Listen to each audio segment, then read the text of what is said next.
시작이 조금 늦었으니까 조금 더 하도록 하겠습니다. 괜찮겠어요? 예. 요거도 이렇게 여기 있나요? 없으면 좀 사진 같은 거 찍어서 유대인의 자녀 교육법.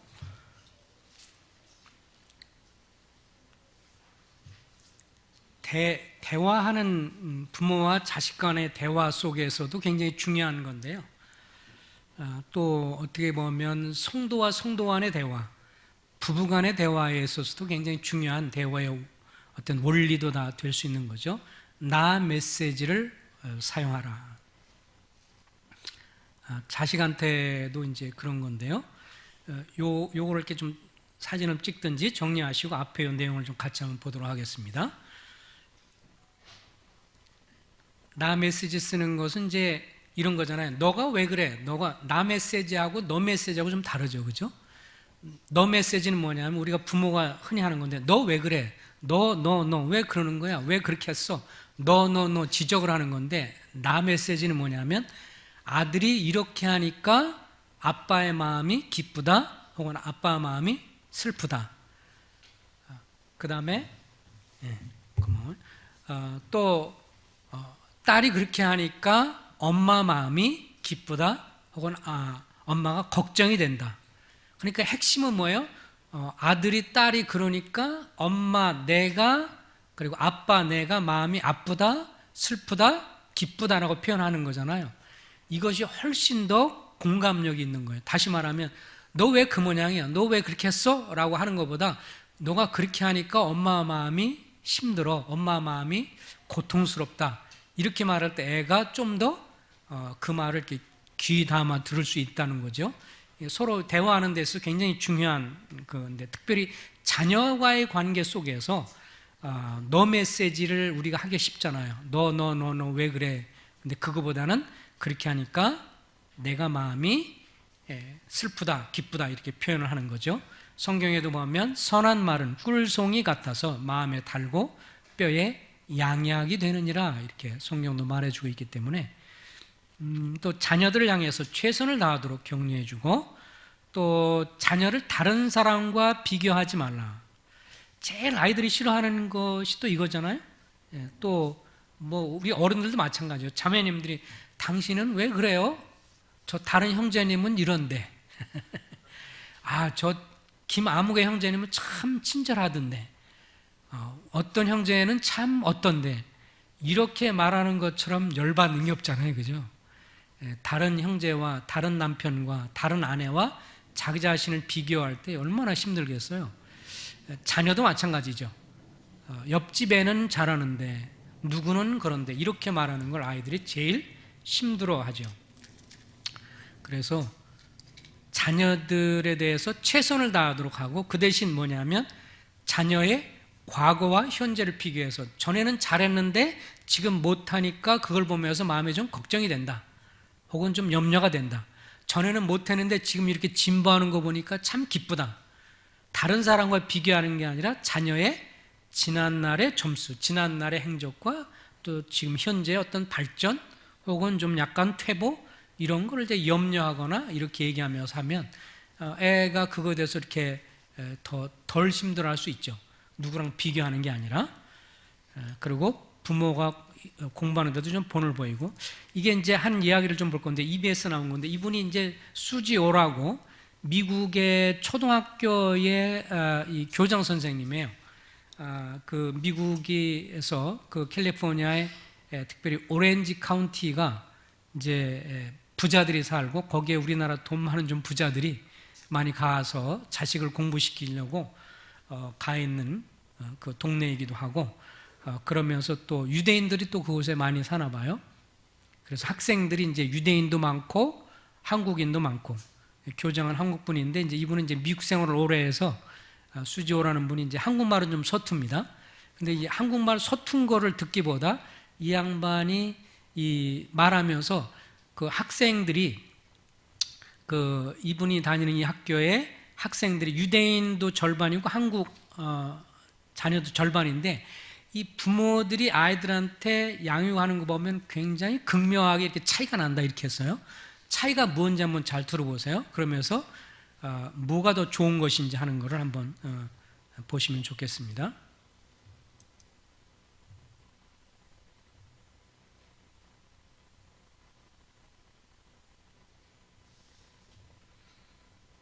한인 학부모들하고 뭐가 가장 비슷하고 뭐가 가장 차이가 납니까? 비슷한 것은 교육열이 높고 교육이 그 가정의 가장 넘버원 프라이어티 그것은 비슷합니다. 예. 그러나 그 두 그룹의 교육 철학은 너무나 다르다는 것을 제가 지금 지난 21년 동안 두 그룹과 일하면서 느꼈습니다. 어떻게 다릅니까? 첫째, 유태인의 그 프라이어리티는 최고가 되라가 아니고 가장 the best school을 찾지 않고 항상 the right school, 우리 애와 우리 가정의 교육 철학에 맞는 학교. 네. 그리고 아이 보고도 최고하라 하지 않고 너는 너의 최선을 다했느냐. 예. 그리고 또 아이들을 남의 집하고 비교하지 않고 너는 너 자신과 시간을 다르게 해서 비교해라. 아이 이름이 마이클이면 마이클, 너는 작년에는 잘했는데 올해는 안 하니까 내가 걱정이 된다. 마이클, 6개월 전에는 독서를 별로 안 하더니 지금은 독서를 하니까 좋다. 내가 기쁘다. 그렇게 해서 you 메시지를 하지 말고 반드시 I 메시지로. you 하면 아이들이 방어를 디펜스 메커니즘을 해서 많이 안 느끼거든요. 그러니까 너 왜 공부 안 해? 아니고. 너 왜 독서 안 해? 이게 아니라 예. 네가 독서를 하다가 안 하니까 내가 걱정이다. 그리고 너가 독서를 계속 하기 위해서 내가 도와줄 점은 무엇이니? 그리고 학부모가 애 보고 독서하라고 하지 말고 자기 자신도 독서하는 모습을 애들한테 보여야 돼요. 물론이죠. 그리고 학부모가 애들만 learning 배움 하지 말고 자기 자신이 공부하는 모습. 평생 공부하는 모습을 보이는 게 아이들한테 가장 strong 메시지가 아닌가 싶습니다. 네. 예. 그 짤막한 거지만 상당히 그 일리가 있죠. 그 유대인들이 하는 것과 이제 우리 한국 사람들이 하는 건 여기나 뭐 미국이나 한국 사람도 똑같은 그런 상태잖아요. 항상 최고가 되고 1등 되라 그렇지만 이제 유대인들은 성경적이죠. 그게 최선을 다했느냐. 네가 최선을 다했으면 됐다. 최선을 다했느냐. 전도서 9장 10절에서도 내 손이 이를 얻는 대로 힘을 다하여 할지니라. 그리고 다른 사람과 비교하는 것이 아니라 과거, 현재를 비교해서 아까 표현한 것처럼 못했으면 그것 때문에 좀 마음이 안 좋다. 잘했으면 참 잘했다고 칭찬해 주는 이런 것들. 그래서 유대인의 교육법. 그러면서 아울러서 이제 이 체벌에 관해서 한번 좀 이야기를 좀 해볼게요. 가장 중요한 것 중에 한 가지도 이제 체벌인데, 사실 세상에서는 이제 체벌하는 걸 다 반대하고 하지 않습니다만, 그러나 성경에 가치가 더 있고 성경은 말을 하고 있죠. 매를 아끼는 자는 그 자식을 미워함이라. 자식을 사랑하는 자는 근실히 징계하느니라. 잠언 13장 24절. 아이의 마음에는 미련하는 것이 얽혔으나 징계하는 채찍이를 멀리 쫓아내리라.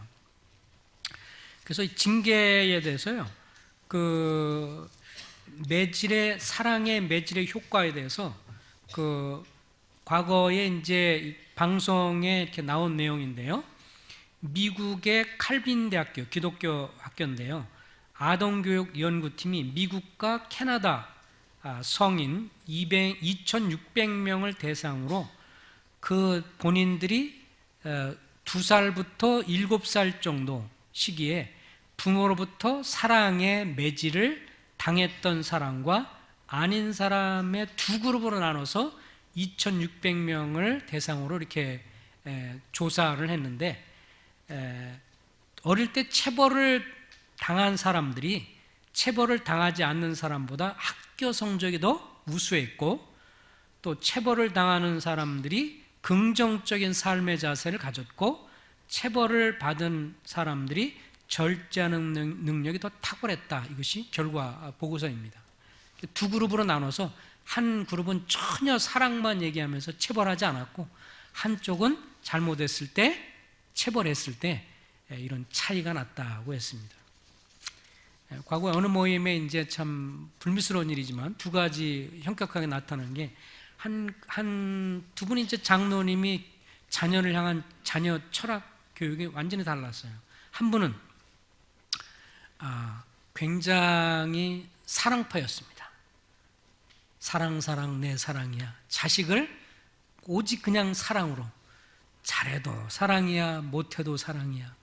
그래서 한 번도 야단치거나 또 징계하거나 이런 것 없이 엄청나게 사랑 내 사랑으로 그렇게 하셔야 한다고 생각하고 본인도 그렇게 하셨어요. 또 한 분은 어렸을 때부터 부모한테 인사를 시켰고 부모한테 그 형님 말 들어오면 큰 절을 하겠다 그러더라고요. 아침에 일어나면 안녕히 주무셨어요라고 큰 절을 시켰다 그러더라고요. 그 형님은 좀 경기 지역 저쪽에 상당히 카리스마 있는 분이세요.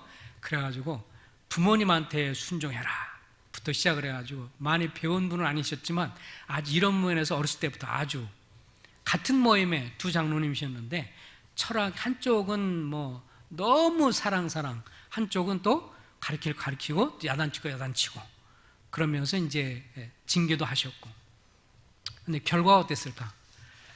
사랑 내상에 엄청나게 잘 사랑만 대했던 분의 자식들은 지금 한 세월이 흘러서 지금도 이제 장로 은퇴하시고 다른 지방 어느 곳에서 이렇게 사시는데 자녀들이 셋이 하나도 신앙생활 하지 않는다고 그래요.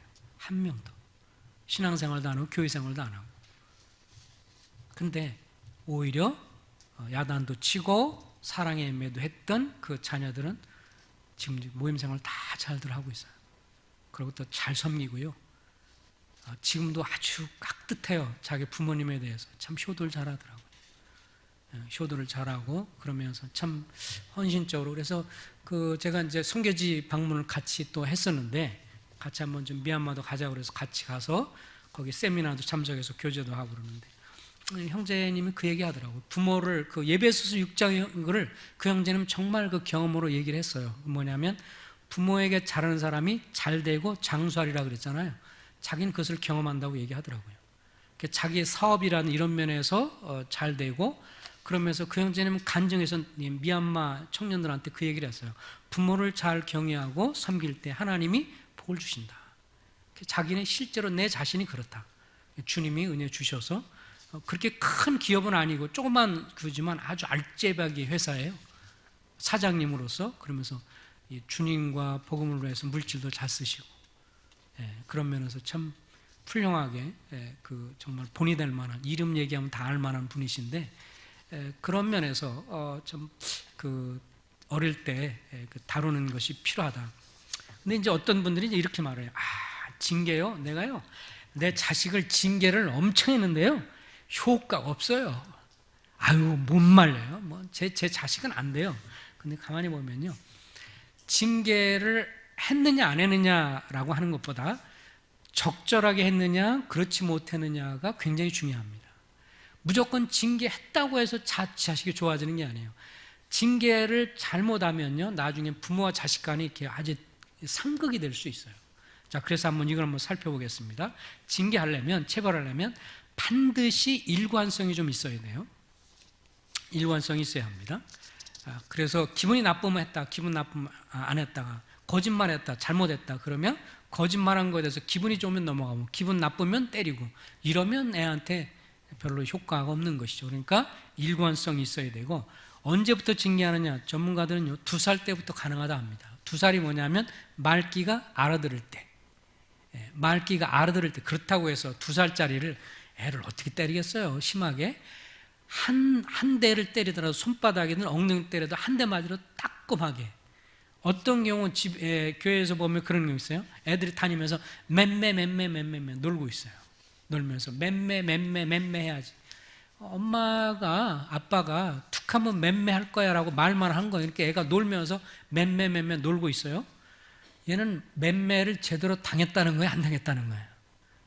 우습게 여기는 거죠. 엄마가 맨날 맴매한다고 말만 했지 진짜 한번 맴매한다고 딱 한 번 맞았는데 눈이 번쩍 나가게 한번 따끔하게 맞았다. 그 다음부터 맴매라고 놀지 않죠. 매는 무서운 것이다라고 되니까요. 그러니까 이제 그런 경우는 맨날 툭하면 너 맴매한다, 매 맞아, 혼나, 엄청 말은 했지만 정작 한 번도 제대로 이렇게 맞아본 적이 없어요. 그렇기 때문에 이제 우습게 하는 경우죠.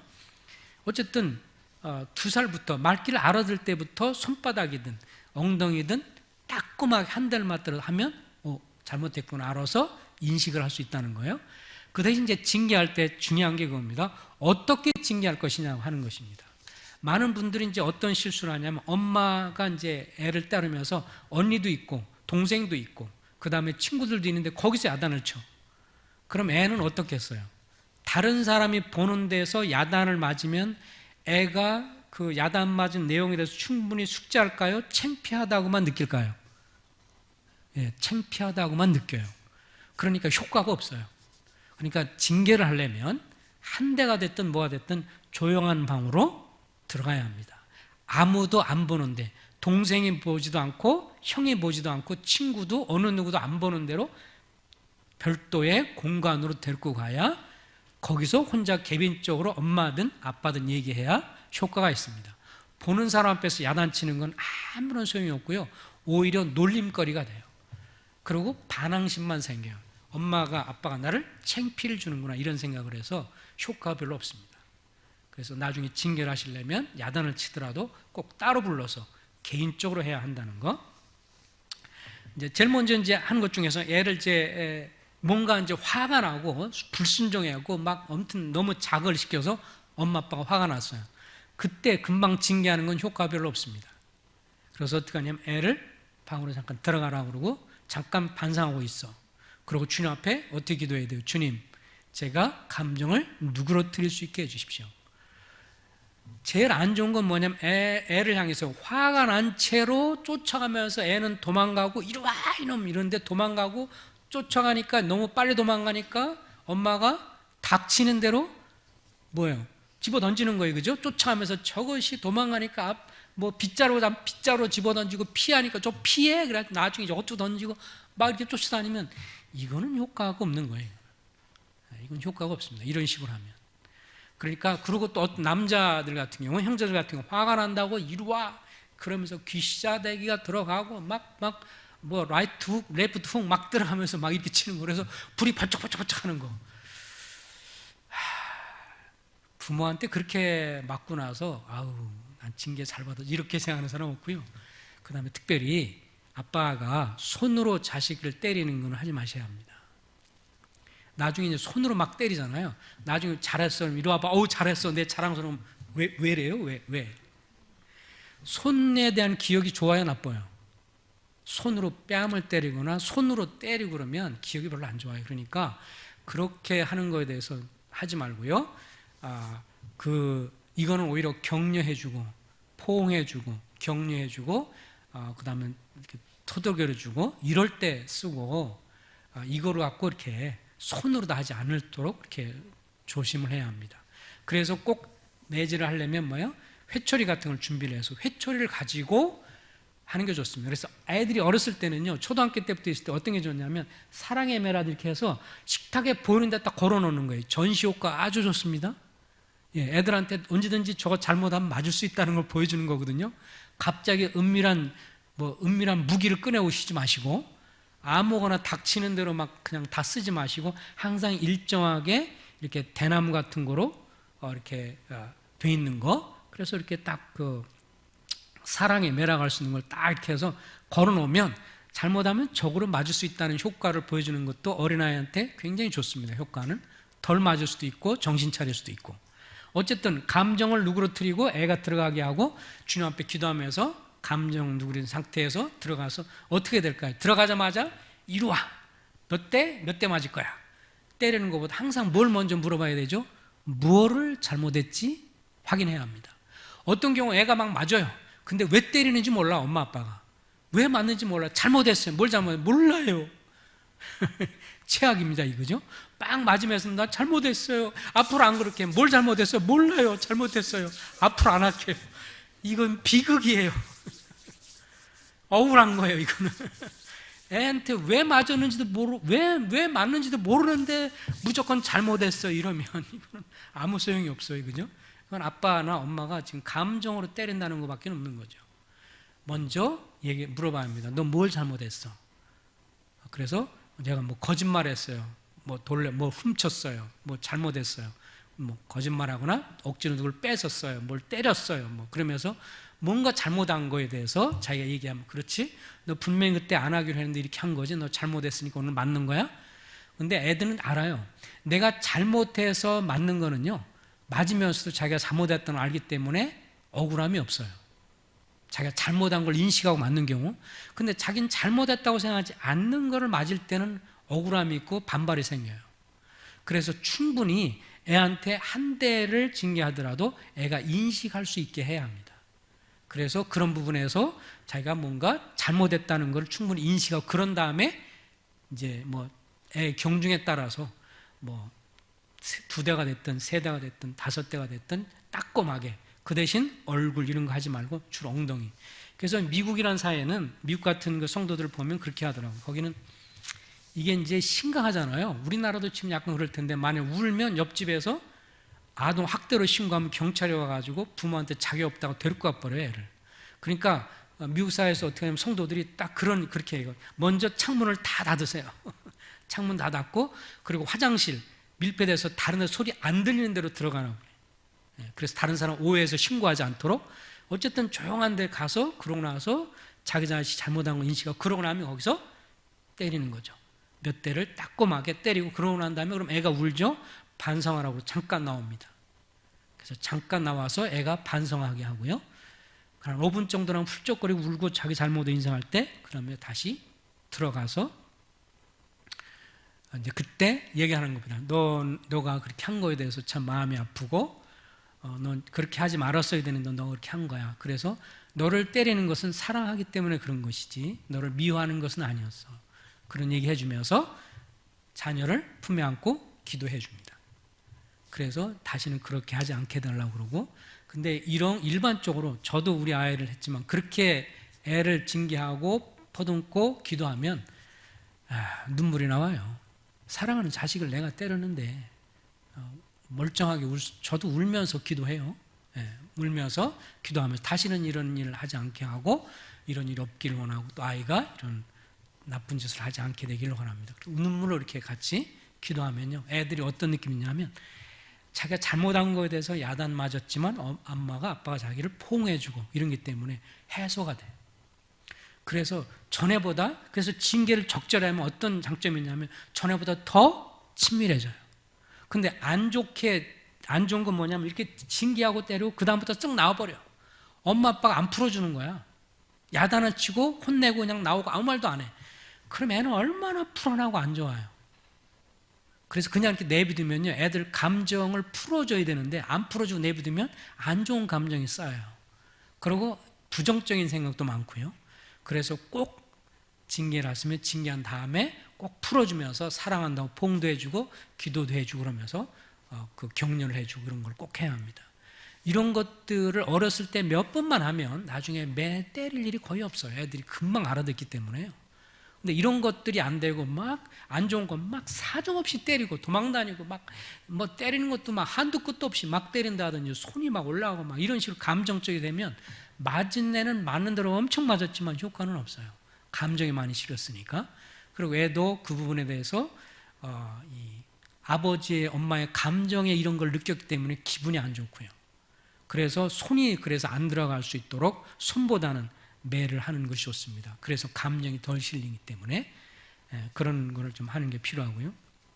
그래서 어느 모임에서 이제 교제했더니 그 다음날 자매님 부부가 그렇게 얘기하더라고요. 자매님과 딸이 있었는데 다 큰 딸인데 어젯밤 우리 회포를 풀었어요 그러더라고요.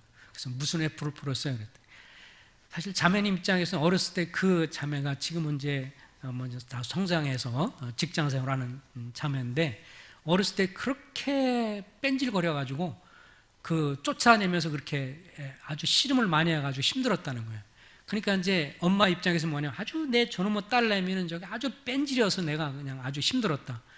근데 이제 얘기를 하면서 뭐냐면 너 그렇게 왜 그때 이렇게 도망다니고 왜 그랬냐 그랬더니 딸이 이렇게 얘기해요. 그때요, 엄마가 너무 무서워서 도망 다닌 거예요. 그랬대. 그러니까 엄마 생각에는 저게 아주 말도 안 되고 저렇게 뺀질이라고 그러는데 사실 애 입장에서는 엄마가 화나 쫓아오는 게 너무 무서웠던 거야. 잡히면 죽을 줄 알고 무서워서 죽기 살기로 도망가니까 엄마 입장에서는 저게 아주 저렇게 더 뺀질거리고 도망가서 더 죽기 살기로 쫓아가고, 그걸 본 이 애는 엄마한테 잡히면 내가 죽는다 이러니까 더 도망 다니고, 이러니까 계속 더 악화가 됐던 거죠. 그래서 그날 얘기하면서 엄마가 모르고 그랬으니까 엄마가 뭐라 그러냐면, 너 그래서 도망 그렇게 다녔구나. 엄마가 미안하다. 엄마가 미안해서 그거 몰랐어. 엄마가 미안해요. 그러니까 그래서 서로 붙들고 서로 통곡하고 울면서 그랬구나. 너 몰랐다. 엄마가 미안하다고 그러고, 또 그렇게 엄마가 그렇게 얄밉게 저를 봤군요. 그래서 서로 그날 울면서 회포를 풀었다고. 어쨌든 만약에 우리가 이제 성장해 가면서요, 자녀의 관계 속에서 우리가 완벽해서 자녀를 양육하는 건 아니니까, 완벽해서 자녀를 하는 것이 아니니까, 실수하면 실수한 것을 자식한테 인정하고 사과하는 것이 존경을 받습니다. 잘 보세요. 엄마 아빠니까 내가 어떤 일을 자식한테 한 거라도, 어떤 일이든 간에 부모니까 자식이 뭐라고 따지지는 않아요. 그런데 아빠 엄마가 한 실수에 대해서 부모가 자식한테 사과를 하지 않으면 그냥 넘어가죠. 엄마 아빠인데 어떻겠어. 엄마 아빠 늘 그러셨으니까. 그런데요, 존경은 덜 받습니다. 근데 실수한 것은 실수했다고 인정하면, 그리고 미안하다고 얘기하면 자식들한테 존경을 받을 수 있습니다. 우리가 완벽해서 하는 건 아니잖아요. 어리면 우리가 실수한 거에 대해서 미안하다라고 말하는 게 필요하죠. 그렇다고 제가 엄청 잘하는 것 같죠? 저도 실수가 많았습니다. 그래서 제 실수를 까겠습니다, 이 시간. 제가 우리 아이가 어렸을 때, 작은 애 둘째 어렸을 때인데요. 그때 예배당에서 예배당에서 애들이 주로 예배당에서 많이 살았죠. 그러니까 어렸을 때 저들이 이제 그럴 때 이제 이 부엌에 부엌에 있었는데, 부엌에 한번 문이 이렇게 잠기게 되면 참 열리게 좀 뭔가 이상이 있어서 잘 안 열렸어요. 그래서 좀 고통스럽고 힘들고 막 그런 게 딸라고 그러면 힘들었는데, 어느 날 놀다가 이제 지들끼리 막 놀고 그러다가 작은 애가 놀다가 그거를 잠궈버린 거예요. 저는 이제 딱 하는 거, 저거 열려면 엄청 힘든데, 저거 힘들게 열었는데 이름이 이제 사고를 친 거예요. 그걸 알고 보니까 제가 열을 확 받았어요. 그래가지고 그 작은 놈을 잡고, 제가 이야기를 잘 들어야 돼요. 저에 대해서 아주 안 좋은 악감정 갖지 마시고요. 걔를 잡아서 던졌는데, 중요한 건 어디다 던졌냐, 이제 이거 중요한 건데, 푹신하는 소파에.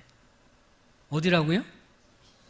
이 다음에 또 소영정이가 또 애를 갖다 패대기 쳐서 죽이려고 했더라, 이렇게 말하지 마시고, 부드러운 소파지만 어쨌든 제가 감정이 안 좋은 상태의 애를 그렇게 던졌어요. 애는 이제 푹신한 곳에 떨어지니까 다친 적은 없어요. 어쨌든 제 감정을 격하게, 제 감정에서 나중에 화가 나서, 그래서 결국은 어떻게 이제 따긴 땄어요. 근데 이제 그 화가 난 채로 그러는데, 그러고 그냥 지나갔어요. 제가 생각할 때 이제 크게 잘못했다고 생각했으니까 하지 말라고 그러는데 이제 했거든요. 지도 이제 잘못했어요 그랬는데, 어느 날 같이 지형이랑 놀고 막 그러다가 딱 그러는 거예요. 아빠가 나 던졌다? 뭐 이런. 근데 그 말을 딱 듣는 순간, 야, 저놈이 저걸 기억하고 있구나. 아빠가 난 던졌다? 뭐 이러면서 딱 얘기를 하는데, 그냥 충격이 탁 오더라고요. 주님이 그 애를 통해서 저한테 교훈하는 걸 느꼈어요. 그래서 안 되겠구나. 그래서 걔한테 가서 제가 이렇게 이제 걔 수준을 맞춰서 그랬죠. 아빠가 지난번에 걔서 너 그렇게 창문 하지 말라고 그러는데 잠궈, 너 잘못했는데, 근데 생각해 보니까 아빠가 화가 나서 너를 바닥에는 아니지만 어떤 소파지만 너 이렇게 던진 거에 대해서 아빠가 잘못했어. 그건 아빠가 잘못한 거야. 너가 잘못했지만 화를 그렇게 내는 건 아닌데 너한테 잘못한 거야.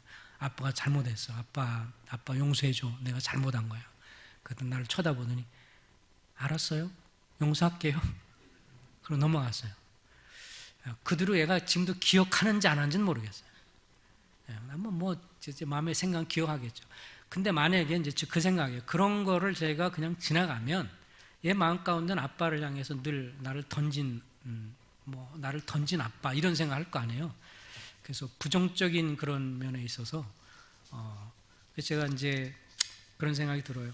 만약에 자식과 연관되는 그런 것 속에서 만약에 그런 안 좋은 기억이 있거나 좀 과하게 했거나 율법적으로 했다 그러면 어떻게 하면 좋겠나요? 그렇게 얘기하더라고요. 어떤 분들은 그렇게 어떻게 하면 좋겠어요? 그래서 이렇게 했어요. 어느 날 같이 지나간 일에 있어서 이렇게도 한번 물어봐라. 같이 식사를 좀 해주면서 밥을 한번 사면서 혹시 자라온 과정 속에서 엄마 아빠한테 네가 상처를 크게 받아서 힘들은 적이 있었으면 얘기해 줄래? 이렇게 한번 물어봐 주면 어떻겠냐고.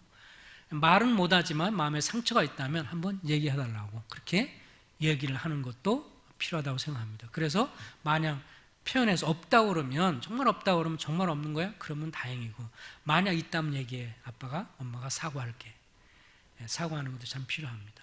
제가 왜 이런 걸 말씀드리냐면 지난번에 한번 이제 그걸 봤는데 어떤 엄마가 결혼해 살아가는데 이상한 현상이 있어요. 엄마가요, 애가 막 엄마한테 와가지고 막 안기려고 하고 막 올라오는데 엄마가요, 자꾸 이렇게 피해요.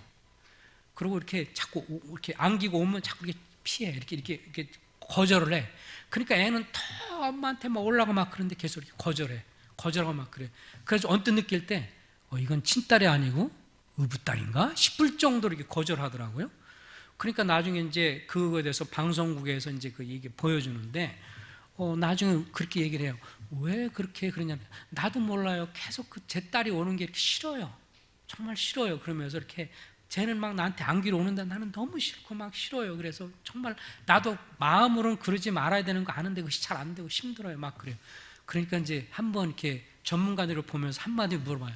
혹시 자라면서 엄마 아빠한테 상처받은 거 있었어요? 라고 물어봐요. 그러니까 좀 있다가 그렇게 얘기하더라고요. 자라면서 우리 어머니는 항상 오빠만 사랑했어요. 오빠만 챙기시고 오빠만 사랑했어요. 자기는 늘 소외를 당했다는 거죠.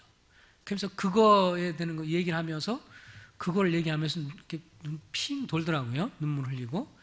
그렇죠. 시간이 지난 거죠, 그거를. 그러니까 나중에 이제 그걸 보고 이 방송 관계자 가서 무슨 얘기하다 그 엄마한테 얘기를 합니다. 따님이 그러는데 이렇게 과거에 오빠만 좋아했고 딸에 대해서 이렇게 좀 무시하고 그랬나 그랬더니 엄마가 뭐라 하냐면 걔가 그렇게 생각하고 있어요? 그러면서 나는 전혀 생각 그렇게 안 했는데 그때는 먹고 살기 너무 힘들어서 그냥 정신없이 사느냐고 신경 못 썼는데 아무래도 내가 아들한테만 더 아는 체하고 딸한테는 좀 소홀했는데 애가 그렇게 오해를 했군요. 나는 그런 마음은 없었는데 애가 그랬군요. 그러면서 나중에 이제 그런 관계로 자연스럽게 만나게 되니까 뭔 얘기를 하다가 엄마가 한마디 얘기를 해요. 네가 그런 말 했다고 그러니까 네가 그런 말 했어? 그렇게 네가 생각했어? 아이고 미안하네. 난 그런 적 없는데. 그러니까 이제 그때도 뭐 딸 어떻게 하겠어요? 눈물이 핑 도는 거죠. 근데 희한한 게 있어요. 그 다음번 나오는데 그렇게 거절했던 그 아이를 품에 안더라고요. 그 자기가 뭐냐면 자기도 신기하대요. 왜 이렇게 되는지. 자기한테 오는 아이를 전에는 계속 밀어냈는데 자기 엄마와 관계 속에서 이게 풀려지고 나니까 나중에 자기한테 달려드는 그 자기 딸에 대해서 이렇게 안아주더라고요. 그러니까 애가 너무너무 행복해하는 거예요. 그래서 이 자라면서 우리가 부모한테 어떤 그런 상처들 이런 것들이 참 뭔가 또 그게 이제 가만히 보면 안 좋은 대물림이잖아요. 엄마한테 거절받은 어떤 그런 것의 상처가 또 커서 이제는 어떻게 하냐면 자기 딸이 결혼해서 가정을 가진 자기 딸이 오는 걸 자기가 거절하는 거예요. 이제 그런 걸 보면서 그 어떤 결핍과 이런 것이 엄마의 관계 속에서 엄마가 말 한마디 미안하다고 말 한마디 하면서 이것이 풀어지면서 자기 딸도 자기가 품을 수 있는 것이 되는 거죠. 그래서 만약에 자녀와의 관계 속에서 더 친밀해지고 그렇게 하려면 그런 것들을 한번 얘기해 보는 것도 좋을 거라고 생각을 합니다. 어떤 형제님은 그렇게 얘기했어요. 나는 우리 애딸이 너무 힘들었어요. 너무 힘들어야 하고. 왜 그래요? 얘는 학교 갔다 오면 그냥 안녕하세요 하고 자기 방으로 들어와요. 고등학생인데 말을 전혀 안 해요. 말하고 싶지만 전혀 말 안 해요. 그래 짜증나 죽겠어요. 어떻게 하면 좋겠어요. 그래서 그럼 딸한테 형제님이 딸에 대해서 갖고 있는 마음을 표현한 적 있어요? 그랬더니 말을 할 수가 있어야죠. 근데 얼굴 보면 그냥 안녕하세요 그러고 오셨어요 그러고 방에 들어가고 문 잠궈 놓고 나오지도 않는데 어떻게 말을 해요? 할 수가 없어요. 그래서 그러면 형제님이 딸한테 편지 써본 적 있어요? 그랬더니 편지요? 쓴 적은 없는데요. 그럼 편지 한번 써보세요. 뭐를 쓰죠? 형제님이 딸한테 갖고 있는 마음을 표현하세요. 그동안 자랐던 신을 생각하면서 딸에 대해서 지금 이제 고등학생인데 어렸을 때 기억이나 추억들 생각하면서 고마웠던 거, 좋았던 거 이런 감정을 표현해 보세요. 그러면 분명히 편지를 주면 처음에는 아무 대꾸가 없을 수 있어요. 그거 읽어보고. 그렇지만요, 절대로 그 딸은 형제님 편지를 버리지 않을 거예요. 꼭꼭 집어넣고 자주 볼 거예요. 근데 가끔씩 그렇게 하면 어느 날인가 말을 분명히 할 겁니다. 먼저 형제님이 시작을 하면 딸에 대해서 갖고 있는 마음을 표현하면 분명히 딸은 마음을 열 겁니다. 이 사랑은요, 내리사랑이잖아요, 표현도. 하나님도 우리한테 사랑을 표현했으니까 우리도 사랑에 반응해서 주님을 믿는 건데 자식을 향해서도 마찬가지예요. 우리가 완벽해서 자식을 키우는 게 아니잖아요. 실수도 하고 연약함이 있어요. 그렇지만 어떤 게 존경받느냐, 아까 말한 것처럼 실수하면 실수했다고, 미안하다고, 내가 이렇게 안 했어야 되는데 너무 했구나, 미안하구나, 그건 잘못했구나, 그것을 표현하는 것이 훨씬 더 자녀들한테 존경을 받을 수 있고요. 그래서 완벽해서 아빠가 하는 게 아니다, 완벽해서 엄마가 하는 게 아니야. 그렇지만 최대한으로 너를 도우려고 하는 거예요. 그러면서 할 때 관계가 더 좋을 수 있고 이렇게 표현할 수 있는 것, 이것이 좋은 거라고 생각을 합니다. 솔직히 제가 아직도 할 건 아직도 많이 남았는데 시간이 이렇게 언제까지 갈지 모르니까 여기까지 하면서